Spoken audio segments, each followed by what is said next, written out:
The stars looked different from Earth now. Captain Sarah Chin had seen them change over the decades. Dimmer, somehow. The scientists called it atmospheric degradation. She called it a symptom. Humanity's footprint had grown heavier, and the universe seemed to be pushing back. From her viewport on the International Space Station, she watched the blue marble below, scarred by storms that hadn't existed when she was a child. Captain, incoming transmission from Proxima Command. Lieutenant Rivera's voice crackled through the comm, Priority Alpha. Sarah's stomach tightened. Priority Alpha meant only one thing: first contact. After years of sending signals into the void, something had finally answered. She straightened her uniform and made her way to the communication hub, her heart pounding against her ribs. The transmission had come 3 days ago. Not from Proxima Centauri as they'd hoped, but from somewhere deeper, colder, and far more distant. The message was simple: we have been watching. We are coming. Prepare yourselves. Global panic had ensued, naturally. Religious zealots proclaimed the end times, governments mobilized their armies, and the wealthy retreated to their bunkers. But what good would bunkers do against beings who could cross interstellar space? When she reached the hub, General Thompson's weathered face filled the main screen. His expression was grim. Captain Chin, our sensors have detected multiple objects entering the solar system. They're moving faster than anything in our arsenal. ETA to Earth orbit is approximately 18 hours. Sarah swallowed hard. Rules of engagement, sir? Diplomatic approach first, but stay vigilant. These visitors didn't exactly RSVP with their intentions. He paused, the weight of his next words visible in the lines of his face. You're our first line of contact, Captain. The world is watching. After the transmission ended, Sarah gathered her crew. The 12 of them represented the best Earth had to offer: scientists, diplomats, and yes, soldiers. They had trained for this moment, but no training could truly prepare them for what was coming. I won't sugarcoat this, she told them, looking each in the eye. We don't know if they're coming in peace. We don't know what they want. But we represent humanity, and how we respond may determine the future of our species. Dr. Patel, their xenolinguist, nervously adjusted her glasses.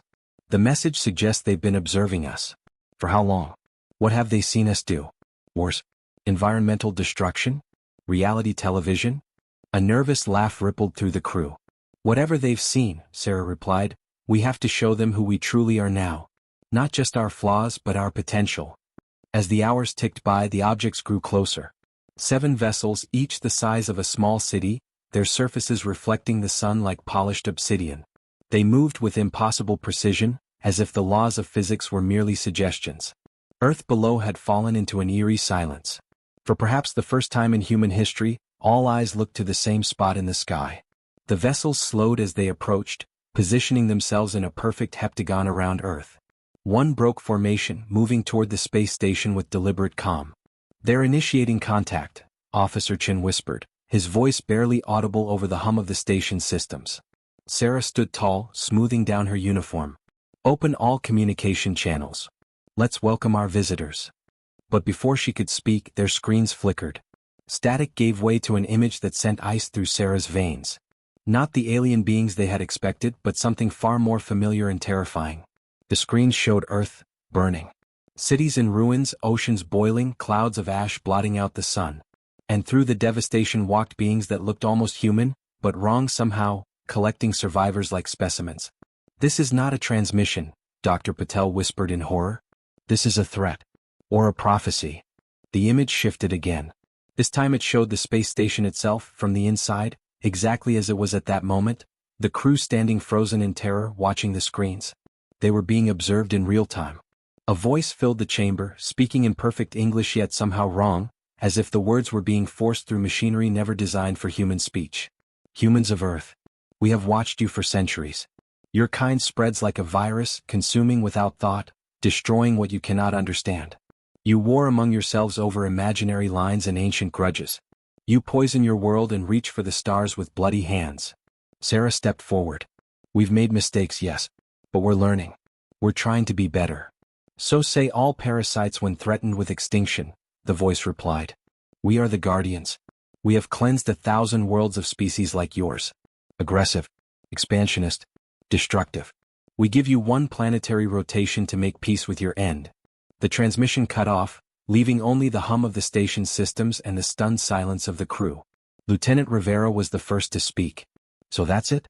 They've decided we're not worth saving? No, Sarah said, her voice finding strength in defiance. They haven't met humanity yet. Not really. She turned to her communications officer. Get me a direct line to every major government and military installation. Now. What are you planning, Captain? Dr. Patel asked. Sarah's eyes flashed with determination. These Guardians think they know us because they've watched us. But they've never faced us. They see our anger as a flaw, but they don't understand, it's also our strength. She looked out at the alien vessels hovering like executioners around her home planet. They think humans are dangerous because we fight among ourselves. Let's show them how truly dangerous we are when we stand together. As global leaders came online, Sarah prepared to deliver the most important briefing in human history. The Guardians had given humanity one day to prepare for extinction. But these aliens had made a critical error in their judgment. They had threatened the human home. And only the so-called angry humans would come to the rescue. The faces of world leaders filled the array of screens surrounding the command center. Some haggard from lack of sleep, others carefully masking their fear behind practiced diplomatic expressions. Sarah took a deep breath and began. Ladies and gentlemen, you've all received the preliminary reports. The vessels surrounding our planet have issued what amounts to an extinction threat. They call themselves the Guardians, and they've decided humanity isn't worth preserving. She paused, letting the weight of her words sink in. They've given us 24 hours. The president of the African Union leaned forward. Captain Chin, what exactly are we dealing with? Their technology clearly surpasses our own by centuries if not millennia. We're analyzing what data we can gather from their ships, Sarah replied. But I'm not contacting you to discuss our technological disadvantage. I'm here because we need to show them something they don't expect. The Chinese premier's eyes narrowed. And what would that be, Captain? Unity, Sarah said simply. These Guardians have been watching us fight each other for resources, for land, for ideology. They see our conflicts and conclude we're nothing but violent parasites. But they've never seen what happens when humanity faces an external threat. The room fell silent as the implications settled. It was the Russian president who spoke next, his deep voice somber. You are suggesting we stand together against an enemy that could likely turn our planet to ash with the push of a button? Sarah nodded. I am. But not by attacking them, at least not conventionally. They expect that. What they don't expect is for us to challenge their judgment. Back on the station, the crew worked frantically to decode more information from the alien transmission. Dr. Patel had locked herself in the linguistics lab, running the alien speech patterns through every analytical tool available. Lieutenant Rivera coordinated with Earth's defense systems, though everyone knew their missiles would be useless against such advanced technology. Officer Takashi approached Sarah after the global conference ended. Captain, there's something odd about the transmission we received. The imagery of Earth burning, I've been analyzing it frame by frame. He pulled up the footage on his tablet, zooming in on what appeared to be a ruined city. This skyline, it's New York, but look at the buildings. Some of them haven't been built yet. They're only in planning stages. Sarah's pulse quickened. You're saying this isn't current footage? This is the future, Takashi finished. Or at least a possible future. These Guardians aren't showing us what they're going to do, they're showing us what they believe we'll do to ourselves if left unchecked. A glimmer of hope sparked in Sarah's mind. This wasn't merely an execution, it was a judgment. And judgments could be appealed. Dr. Patel burst into the room, her eyes wide with excitement. Captain, I found something in the linguistic patterns. The Guardian's speech contains embedded frequencies that don't translate to audio, they're data packets. I've managed to extract fragments, and they reference something called the trials. Trials? Sarah leaned over the console, scanning the fragmented data. As in tests. More like tribunals, Dr. Patel explained. From what I can piece together, the Guardians don't simply exterminate species. They evaluate them first, testing whether they're worth preserving. Lieutenant Rivera joined them, his expression grim. So we're being put on trial for our right to exist? It appears so, Dr. Patel nodded. And they've already gathered their evidence against us. Sarah straightened up, a plan forming in her mind. Then we need to present our defense. Officer Takashi, compile everything you can find about humanity's achievements, not just scientific breakthroughs or art, but instances of cooperation, sacrifice, compassion. What about our wars? Rivera asked quietly. Our environmental destruction? The Guardians have been watching us, they already know our sins. We acknowledge them, Sarah said firmly. We don't hide from our failures, we show how we've learned from them. These Guardians think they've seen humanity at its worst. Let's show them our best. Down on Earth, militaries around the world were mobilizing despite the futility. Old enemies found themselves coordinating defense strategies. Religious leaders called for prayer across faiths. Civilian hackers formed global networks, searching for any vulnerability in the alien communication systems.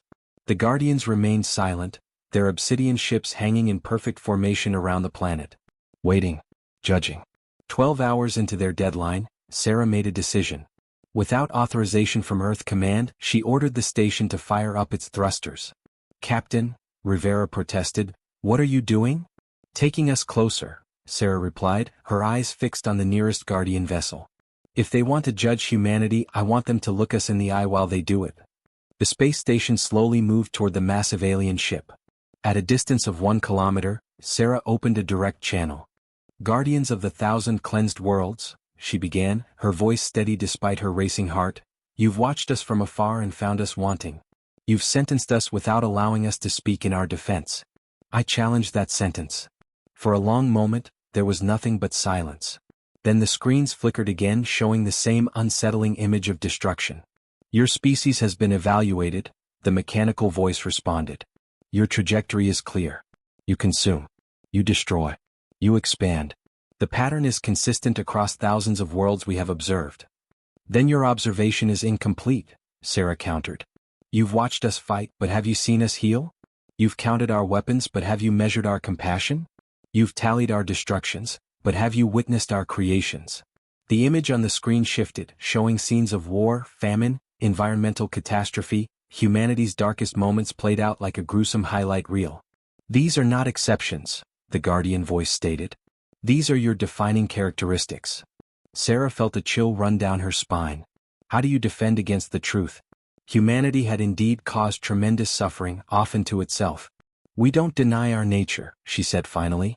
"But you've missed something crucial about humans. We're not just what we are, we're what we're becoming. We change. We adapt. We evolve." The image flickered again, but this time it showed a hospital where doctors worked tirelessly to save lives. It showed forests being replanted, clean energy installations replacing coal plants, enemies laying down arms and peace agreements. "Exceptions," the Guardian voice stated, but with a hint of uncertainty that hadn't been there before. "No," Sarah said firmly. "Evidence. Evidence that we can learn from our mistakes. That we can be better than our worst impulses." The screens went dark, and for a moment, Sarah feared they had ended the communication. But then a new image appeared, the Earth seen from space, beautiful and blue. "Your defense is noted, human," the voice said. "But words are merely vibrations in air. The trials require more substantial proof." "Name it," Sarah challenged. "Whatever test you have for humanity, we'll face it." The Guardian voice seemed to hesitate before responding. "The trials are not administered by us. They arise naturally from the path of your species. Your trial has already begun, Captain Sarah Chin. Even now, it unfolds beneath you on your world." The screens shifted again to show breaking news from Earth. Multiple coastal cities were experiencing unprecedented flooding. Seismic activity had increased worldwide. Strange atmospheric phenomena were causing communication disruptions across continents. "What is happening?" Sarah demanded. "What have you done?" "We have done nothing," the Guardian replied. "This is the consequence of your species' actions across centuries.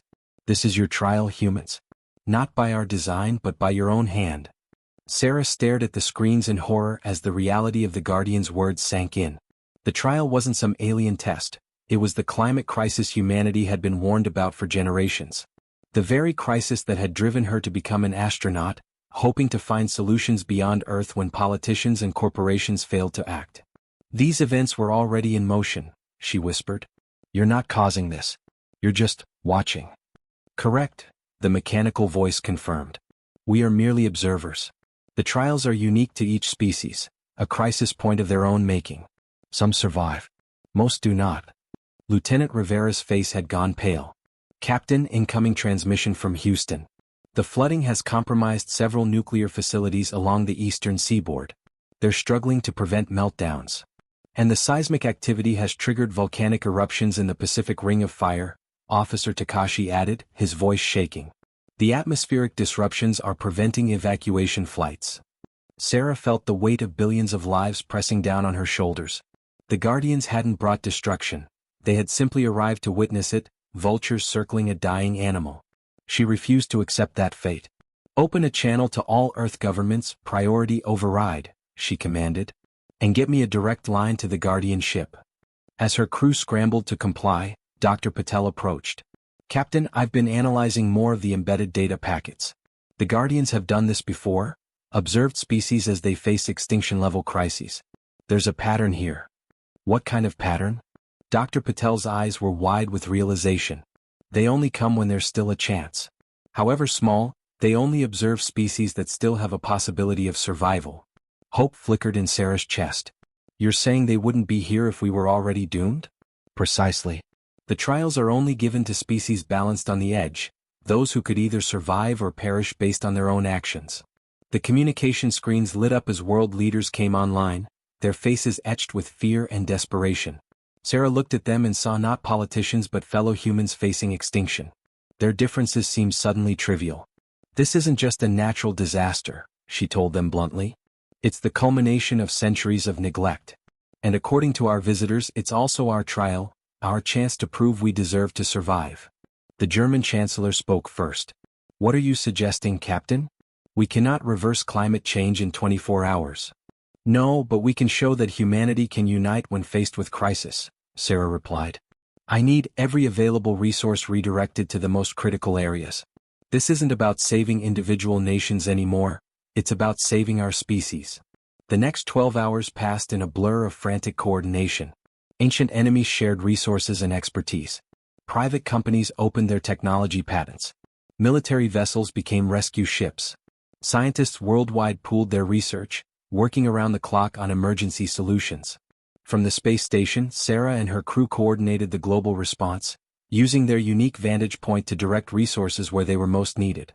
The Guardian ships remained motionless, watching.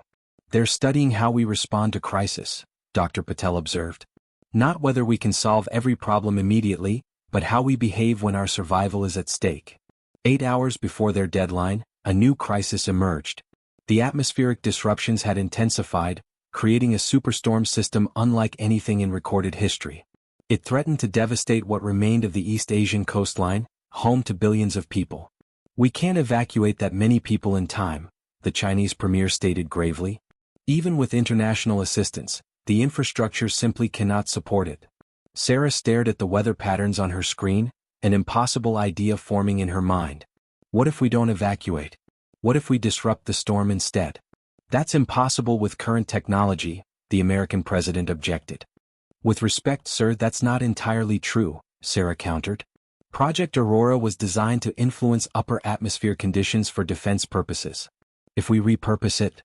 "That's classified technology," the president interrupted, his face darkening. "And that thinking is exactly why the Guardians believe we'll destroy ourselves," Sarah shot back. "Sir, this isn't about national security anymore. It's about human security." After a tense silence, the president nodded. "What do you need?" "Cooperation," Sarah said simply. "The atmospheric modification technology from the US, the high-altitude delivery systems from Russia, the weather modeling algorithms from India, and China's network of coastal defense installations." The plan was audacious, perhaps impossible. But as former adversaries began sharing their most closely guarded technologies, Sarah felt something she hadn't experienced in years: genuine hope. Lieutenant Rivera monitored communications between the cooperating nations. "It's working, Captain. They're actually working together." "Keep the channel to the Guardian ship open," Sarah instructed. "I want them to see this." 4 hours before the deadline, the combined human effort was ready. Retrofitted satellites prepared to deliver precisely calculated energy pulses into the atmosphere, while ground stations monitored for cascading effects. It would either disrupt the superstorm or potentially make it worse. "All systems are in position," Officer Takashi reported. "Awaiting final authorization." Sarah opened a direct channel to the Guardian ship. "I don't know if you consider this part of our trial, but I want you to witness this moment. Humanity standing together against a threat we created, and taking responsibility for it." There was no response from the Guardians, but Sarah knew they were watching. "All nations, this is Captain Chin. Commence Operation Unity on my mark." She took a deep breath, aware that she was potentially making a decision that could either save billions or hasten their destruction. 3, 2, 1, mark. Around the world, the combined technology of former enemies fired simultaneously. Energy pulses struck the upper atmosphere in a carefully orchestrated sequence. For several agonizing minutes, nothing seemed to happen. Then the superstorm began to change. Its rotation slowed, its energy dispersing rather than concentrating. The projected path shifted, moving away from the most populated areas. "It's working," Dr. Patel exclaimed. "The storm is weakening." Cheers erupted across all communication channels as the immediate threat began to subside. But Sarah's relief was short-lived. The station's sensors detected new movement from the Guardian ships. "Captain," Lieutenant Rivera called out, his voice urgent. "The Guardian vessels are changing position. They're forming a new configuration around Earth." The main Guardian ship that had been communicating with them began to glow with an eerie blue light. Energy patterns danced across its obsidian surface. "What are they doing?" Sarah demanded, opening a direct channel. "Guardians, explain your actions." The mechanical voice responded after a pause. "Your species has demonstrated unexpected cooperation in crisis. This is unusual. The trials, however, are not complete." "We've shown we can work together," Sarah argued. "We've shown we can take responsibility for our mistakes." "One crisis averted does not undo centuries of damage," the Guardian replied. "The true test remains." The glow intensified around all 7 ships, creating an energy web that began to envelop the Earth. "Captain," Dr. Patel whispered, staring at her readings in disbelief. "The energy they're generating, it's altering our atmosphere on a molecular level. They're doing something to our planet." Sarah watched in horror and awe as the web tightened around Earth. "Is this their judgment? Are they destroying us after all?" The Guardian voice answered her unspoken question. "We do not destroy species who demonstrate potential. But neither do we interfere with natural consequences. Your trial enters its final phase, humans." The energy web pulsed once, brilliantly, then seemed to sink into the Earth's atmosphere, disappearing from view. "What have you done?" Sarah demanded. "We have given you time," the Guardian replied. "The accelerated degradation of your environment has been temporarily slowed. You have been granted what few species receive, a second chance." The main screen showed new images of Earth. The flooding had stabilized. The seismic activity was subsiding. The atmospheric disruptions were normalizing. "This is not salvation," the Guardian continued. "Merely a pause. How you use this time will determine whether your species survives or joins the 1,000 worlds we have witnessed extinguish themselves." The Guardian ships began to move, pulling away from Earth's orbit. "Wait," Sarah called out. "You're leaving?" "Just like that." "Our role is to observe, not to intervene," came the reply. "We have observed enough to know that your species stands at a crossroads. What path you choose is your trial now, Captain Sarachin. We will be watching." As the ships accelerated away, one final message came through: "We will return when your trial reaches its conclusion. Choose wisely, angry humans." The Guardian ships vanished into the darkness of space, leaving Earth in an eerie calm. For 3 days, the world held its breath, united by the shared experience of nearly facing extinction. International cooperation continued as governments worked to stabilize the regions hit hardest by the climate disasters. Scientists worldwide analyzed the temporary atmospheric changes the Guardians had made, trying to understand, and potentially replicate, the technology that had given humanity its reprieve. On the space station, Sarah and her crew had become reluctant celebrities. Every news outlet wanted interviews with the humans who had spoken directly to alien beings, who had apparently negotiated humanity's second chance. Sarah declined most requests, focusing instead on coordinating recovery efforts from their orbital vantage point. "Captain, you should see this," Officer Takashi called out on the 4th morning after the Guardian's departure. He had been monitoring global weather patterns, tracking the lingering effects of the superstorm disruption. Sarah floated over to his station, noticing immediately that something was wrong with the atmospheric readings. "That can't be right. The carbon dioxide levels are rising faster than before," Takashi confirmed grimly. "Whatever the Guardians did, it's not holding." Dr. Patel joined them, her expression troubled. "It's not just that. I've been analyzing their final message. We will return when your trial reaches its conclusion. I don't think they meant they'd come back to check on us in a few years. I think they meant they'd return when we either pass or fail, When we either solve our problems permanently or destroy ourselves, Sarah finished. The pause they gave us wasn't a solution. It was just buying us time to find our own. Lieutenant Rivera approached with a tablet displaying a news feed. There's something else you need to see, Captain. The unified response is starting to fracture. The screen showed protests erupting across multiple countries. Some groups claimed the Guardians were a hoax created to force global governance. Others argued that since the immediate threat had passed, nations should refocus on their own interests. Resource-rich countries were already walking back commitments to share technology and supplies with harder-hit regions. 3 days, Sarah said bitterly. It took us 3 days to start forgetting. A priority alert flashed on the main screen, a direct communication from United Nations headquarters in New York. Secretary General Okafor's face appeared, her normally composed features lined with worry. Captain Chin, I'm afraid we have a situation developing. Several nations are withdrawing from the emergency cooperation accords, citing national sovereignty concerns. Meanwhile, our scientists confirmed that the environmental stabilization is already deteriorating.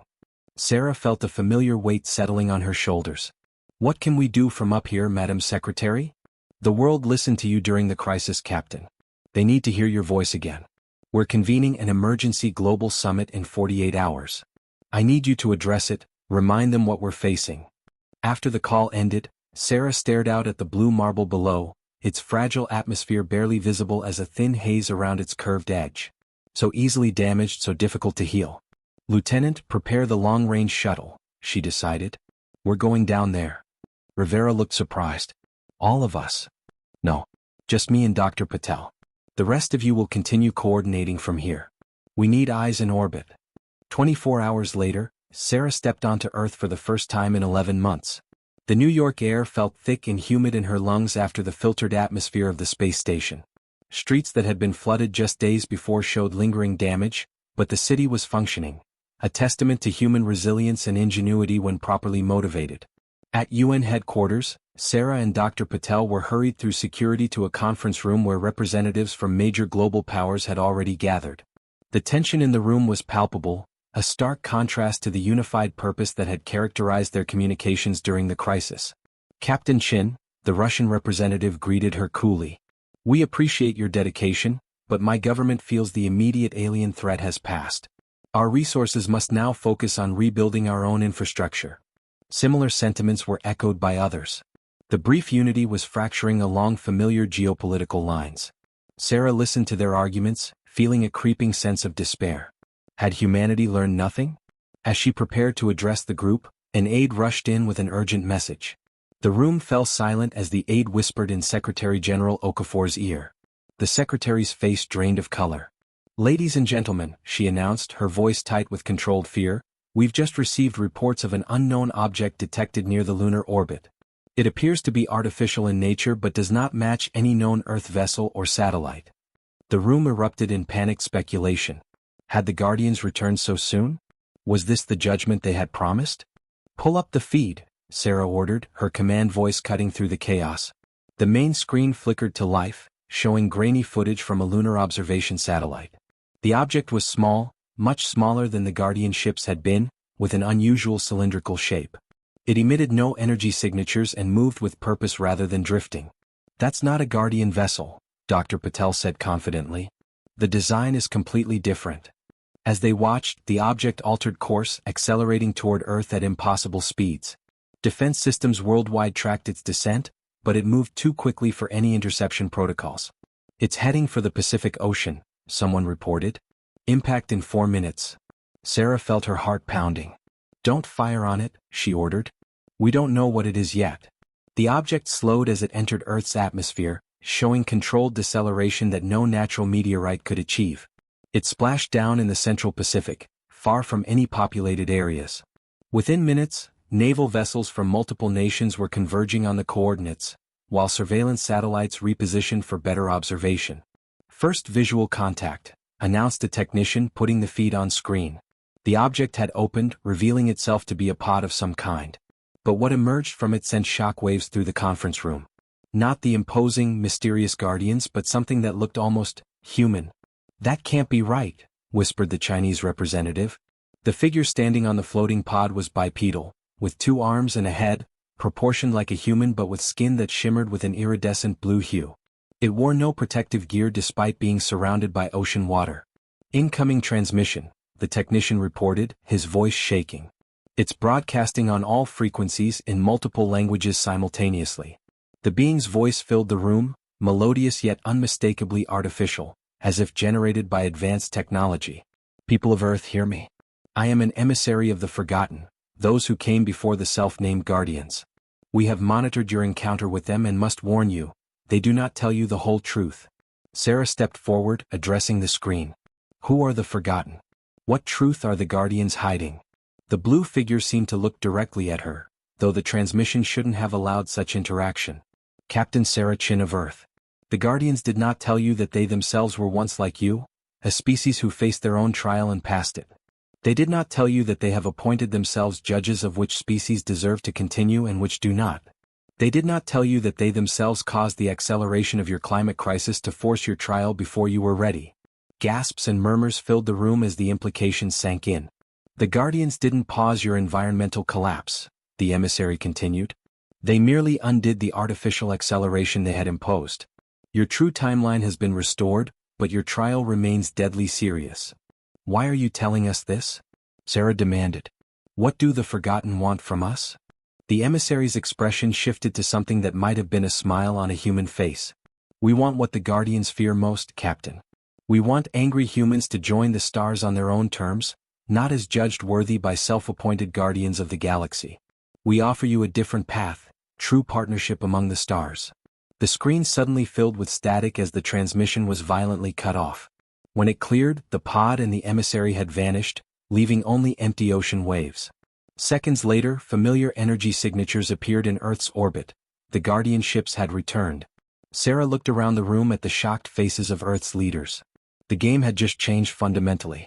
Humanity wasn't facing a simple pass/fail trial anymore. They were pawns in a much larger cosmic conflict, with their planet as the board. And the so-called angry humans would have to decide which cosmic power, if either, they could trust with their future. The Guardian ships hung in Earth's orbit like obsidian thunderclouds, their presence casting a psychological shadow over the planet below. In the UN conference room, panic had given way to grim determination as world leaders processed the revelation from the blue emissary. "They manipulated our climate to force an early trial," the Brazilian president stated, her voice tight with anger. "They artificially accelerated our environmental collapse just to test us. And now they're back," Sarah added, "because the Forgotten contacted us. Something they clearly didn't want to happen." The main screen flickered to life with the now familiar mechanical voice of the Guardians. "Humans of Earth, you have been contacted by deceivers. The entities known as the Forgotten seek to corrupt developing species, to turn them against the natural order." Sarah stepped forward. "You lied to us. You didn't just observe our trial, you engineered it. You forced us to face a crisis before we were ready." A pause hung in the air before the Guardian responded. "All species must face their trials eventually. We merely hastened yours. Those who are worthy survive regardless of timing." "Convenient judgment from those who set the clock," Sarah countered. "The Forgotten said you were once like us, a species that faced its own trial. Is that true?" Another pause, longer this time. "We evolved beyond our primal beginnings, yes. We learned to shepherd the galaxy rather than exploit it." Dr. Patel whispered to Sarah, "They're defensive. Whatever the Forgotten are, the Guardians fear them." The Russian representative stood. "We demand you undo the damage you've caused to our planet. You artificially accelerated our climate crisis. Now fix it." "We do not intervene," the Guardian replied flatly. "We observe. We judge. The brief stabilization was merely a correction of our acceleration. Your natural trajectory remains your own responsibility." Sarah felt a flash of insight. "You can't help us, can you? For all your advanced technology, you're bound by some sort of non-intervention principle. That's why you had to make it look like you were just observing a natural crisis, not creating one." The silence that followed confirmed her suspicion. The Guardians had rules, limitations. "The Forgotten offer partnership," Sarah pressed. "What do you offer humanity?" "Judgment," came the simple reply. "Pass your trial on your own merits, and you may one day join us as guardians of other developing worlds." Secretary General Okafor stepped forward. "And if we choose to ally with the Forgotten instead?" The Guardian ships pulsed with ominous energy. Then you choose extinction. The Forgotten would corrupt your development, turn you into conquerors rather than guardians. We cannot permit this. Sarah exchanged glances with Dr. Patel. The choice seemed clear: submit to the Guardian's judgment or face destruction. But Lieutenant Rivera's voice suddenly came through Sarah's personal communicator. Captain, we're detecting something from the lunar dark side. Energy signatures unlike anything we've seen before. On the screens, a new fleet of ships emerged from behind the moon, sleek, silver vessels that moved with fluid grace. They were neither the obsidian monoliths of the Guardians nor anything of human design. The Forgotten, Dr. Patel breathed. The blue emissary's voice filled the conference room. People of Earth, the Guardians prepare to destroy your world rather than allow you free choice. We offer protection and true partnership, but you must decide quickly.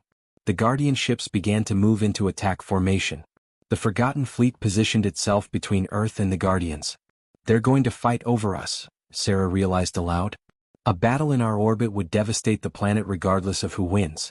Secretary General Okafor turned to the assembled leaders. We need to make a choice. Guardians or Forgotten? Sarah stared at the screen, watching two vastly superior forces preparing for conflict above her homeworld. Neither truly had humanity's best interests at heart. The Guardians wanted obedient students who would eventually become like them.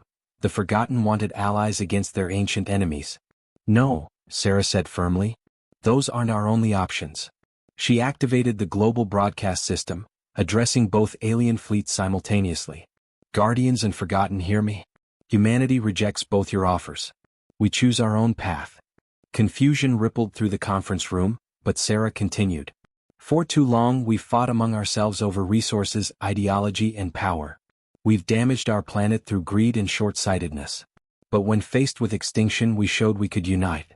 We demonstrated that humans can overcome their anger and channel it into cooperation. She turned to Earth's assembled leaders. The Guardians accelerated our climate crisis, but they didn't create it.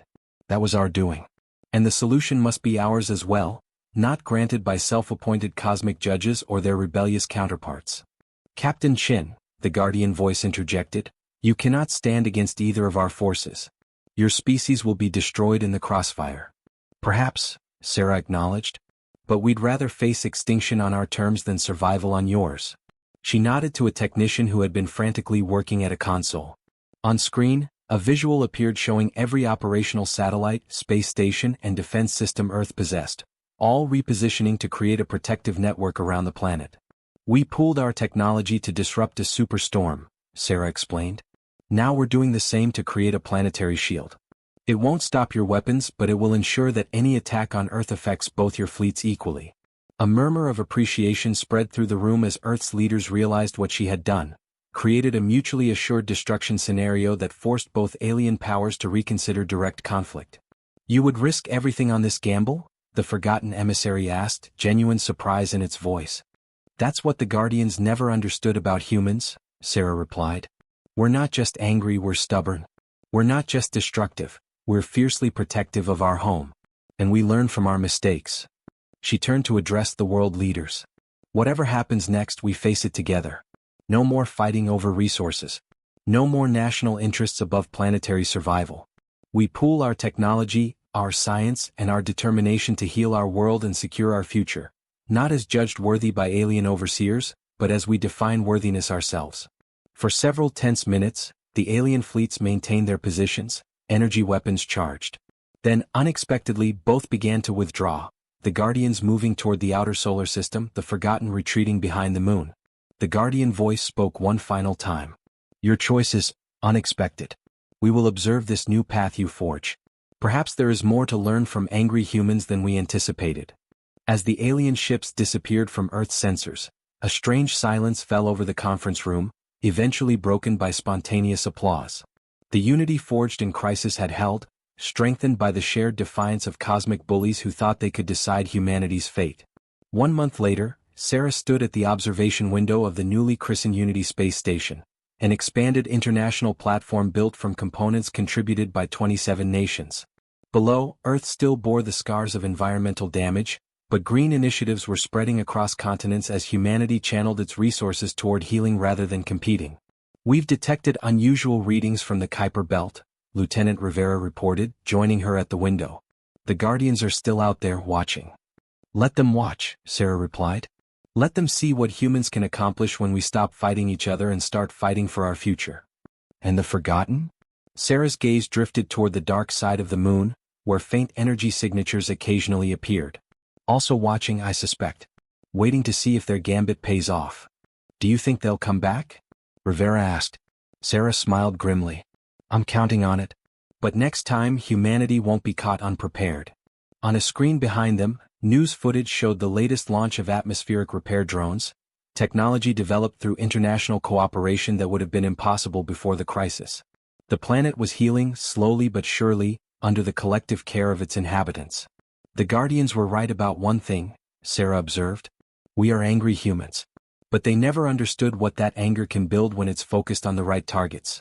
As if in response, a faint signal pulsed from deep space, not from the Guardian ships or the Forgotten Fleet, but from somewhere much farther away. New watchers, perhaps. Or new judges. Sarah straightened her uniform. Humanity's trial wasn't over. Might never be. But for the first time in centuries they were facing it together. And only the so-called angry humans would determine their own destiny among the stars. 5 years passed since humanity's defiant stand against both the Guardians and the Forgotten. Earth had changed in ways few could have predicted before the trial. Green cities sprouted where pollution-choked metropolises once stood. The atmosphere, while still bearing the scars of centuries of abuse, showed measurable improvement as carbon capture technology, developed through international collaboration, pulled greenhouse gases from the air. Sarah Chin, now Admiral Chin, stood on the observation deck of Harmony Station, the third and largest of humanity's new orbital platforms. Below, the Atlantic gleamed in the morning sun, notably bluer than it had been just a few years earlier. Admiral, they're ready for you, Lieutenant Takashi said, now her chief of staff. His hair had grayed at the temples, evidence of the stress they'd all endured rebuilding humanity's relationship with its planet, and preparing for whatever might come next from the stars. Sarah nodded, straightening the collar of her uniform. Today marked the 5th anniversary of what the world now called the Guardian Confrontation. She had been summoned to address the newly formed Planetary Council, representatives from every nation, meeting to discuss humanity's unified future. As she entered the council chamber, faces both familiar and new greeted her. Secretary General Okafor, now in her second term, nodded respectfully. Dr. Patel sat among a cluster of scientists who had pioneered the atmospheric restoration technology. Even the Russian and Chinese representatives, once reluctant partners, had become staunch advocates for global cooperation. Admiral Chin, Okafor began, 5 years ago you made a decision that changed the course of human history. You rejected the false choice presented to us by advanced civilizations and insisted that humanity would forge its own path. Today we evaluate the results of that choice. Displays around the chamber activated, showing statistics on environmental recovery, technological advancement, and perhaps most importantly, the unprecedented peace that had settled over the planet. Old conflicts had not disappeared overnight, but they had been superseded by the greater understanding that human survival depended on cooperation. The SHIELD network has been expanded to cover our lunar colonies, the Indian representative reported. If either the Guardians or the Forgotten return, we'll have advance warning and protection for all human settlements. And our deep space monitoring stations have detected no signs of either fleet within our solar system for the past 18 months, added the Japanese counselor. Though we occasionally pick up encrypted transmissions from the Kuiper belt that match Guardian signatures. Sarah listened to the reports with measured satisfaction. Humanity had not only survived its trial but had emerged stronger. Yet she couldn't shake the feeling that they were experiencing merely an intermission, not the end of the story. Admiral, you seem troubled, Okafor observed when the reports concluded. Do you have concerns about our progress? Sarah approached the central display, bringing up the most recent deep space scans. 5 years ago, we detected a signal that came from neither the Guardians nor the Forgotten. Something else is out there watching us. I believe our trial was never really about climate change or resource management. Those were just proxies for the real test. Which is, prompted the Brazilian representative, whether humanity can overcome its tribal instincts and function as a unified species, Sarah replied. The Guardians judge developing civilizations on their potential to either destroy themselves or transcend their limitations. The Forgotten seek allies against their ancient enemies. But I suspect both are mere players in a much larger cosmic game, one we're just beginning to understand. Dr. Patel joined her at the display. We've been analyzing the limited data we have on both alien groups. The Guardians' technology suggests they're approximately 10,000 years ahead of us developmentally. But certain elements of the Forgotten's vessels indicate they might be even older, perhaps having reached their technological plateau long before the Guardians evolved. You're suggesting we've stumbled into an ancient conflict, Okafor realized. One that's been playing out across thousands of worlds, Sarah confirmed. The Guardians test species, eliminating those they deem unworthy before they can reach the stars. The Forgotten oppose this practice, but their motives may not be purely altruistic either. She brought up a new image, an astronomical anomaly detected at the edge of the solar system just 2 days earlier. This energy signature matches neither Guardian nor Forgotten technology. Something new has entered our neighborhood, and it's observing all three groups, them and us. A hush fell over the chamber as the implications sank in. Humanity had stood up to cosmic bullies only to discover they were merely the visible players in a much larger drama. What do you propose, Admiral? Okafor asked after a long moment. Sarah straightened, her gaze sweeping the chamber. We continue exactly as we have been, healing our world, expanding our presence in the solar system and preparing our defenses. But we also begin a more ambitious project. She activated a holographic display showing detailed plans for a ship unlike anything humanity had built before. A vessel designed for deep space exploration, equipped with technology reverse-engineered from the limited observations of both Guardian and Forgotten crafts. Project Horizon, she announced. Our first true interstellar vessel. Not to challenge the Guardians or ally with the Forgotten, but to seek out other species who might have faced similar trials. To build a network of our own, not based on judgment or manipulation, but on mutual respect and shared knowledge. Debate erupted immediately. Some counselors argued it was too soon, that humanity should focus on securing its own system before reaching for the stars. Others worried about attracting unwanted attention. But as the discussion progressed, a consensus gradually emerged. The very fact that they could debate such a momentous decision civilly, weighing pros and cons rather than national interests, demonstrated how far they had come. 3 months later, Sarah stood in the construction bay of the lunar shipyard, watching as the keel of the Horizon was laid. Beside her, Dr. Patel monitored readings from the new Deep Space Observation Network. Still no direct contact from either group, she reported. But we've detected what appear to be skirmishes beyond Neptune. The cosmic Cold War continues. Let them fight their ancient battles, Sarah replied. We have our own path to forge. Lieutenant Rivera, now Captain Rivera and designated commander of the Horizon, joined them with the latest crew manifest. We've finalized the international team, Admiral. 27 nations represented, the best minds Earth has to offer. Sarah nodded approvingly. When does the Harmony make its Jupiter run? Next week, Rivera answered. The new settlement on Ganymede will be humanity's farthest permanent outpost, until the Horizon launches at least. As they spoke, a technician rushed over with an urgent message. Dr. Patel read it, her eyes widening. Admiral, we've received a transmission. It's not from either group we know. The linguistics team is struggling to decode it, but the opening sequence appears to be mathematical constants. Prime numbers, the value of pi, physical constants. First contact protocol, Sarah ordered immediately. Where did it originate? That's just it, the technician replied nervously. It didn't come from space. It was transmitted from Antarctica, from beneath 2 miles of ice. Sarah felt a chill run down her spine. You're saying something was already here? On Earth. Or has been here for a very long time watching us? Dr. Patel suggested. Perhaps the true observers in this cosmic drama. 2 days later, an international expedition reached the source of the transmission, a structure of non-terrestrial origin buried deep in the Antarctic ice, dormant for what preliminary scans suggested might be millions of years. Its sudden awakening coincided precisely with humanity's 5-year mark since the Guardian confrontation. Standing at the excavation site, bundled against the bitter cold, Sarah watched as scientists carefully melted their way toward the alien object. The structure pulsed with soft light, responding to their approach. It's some kind of beacon, Dr. Patel explained, studying her readings. And it's not alone. We're detecting similar energy signatures at other locations around the planet, the Mariana Trench, the Sahara Desert, the Amazon Basin. All awakening now, Sarah observed. Why? The answer came as they finally reached the Antarctic beacon. Its surface rippled like liquid metal, forming symbols that shifted until they assembled into recognizable human languages.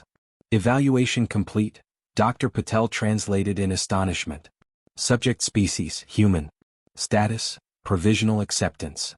The beacon projected a holographic display of the galaxy, with thousands of points illuminated across its spiral arms. Earth was highlighted, along with a network of connections to other worlds. The network, Sarah breathed, understanding dawning. Not the Guardians' network, not the Forgottens. Something much older, much larger. A federation of worlds, Dr. Patel suggested. One that's been watching us far longer than either of the groups we encountered. As if confirming her theory, the beacon displayed new information, a timeline showing that these observers had been monitoring Earth for over 1,000,000 years, through multiple evolution cycles. The Guardians and Forgotten were revealed to be merely younger species playing out their own dramas, neither aware of the true observer's presence. 3 months later, with preparations for the Horizon's maiden voyage nearly complete, Sarah addressed the Planetary Council again. Earth had entered a new era of discovery as the beacons around the planet shared carefully measured insights into other worlds, other species that had faced their own trials. We were never alone, she told the assembled leaders.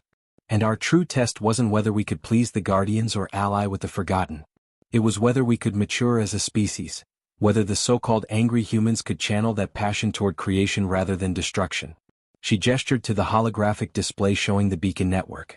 We've been invited to take our first steps into a much larger community. Not as conquerors, not as supplicants, but as equals. The anger that drives us to protect our home, to fight for our future, that wasn't our weakness. It was our strength all along when properly directed. As the council session concluded, Sarah returned to the observation deck, gazing down at the blue planet that had come so close to destruction. Somewhere beyond the solar system, the Guardians and Forgotten continued their ancient feud, unaware they were themselves being evaluated by something far older and wiser. Lieutenant Takashi joined her, offering a data tablet. The final crew assignments for the Horizon, Admiral. They await your approval.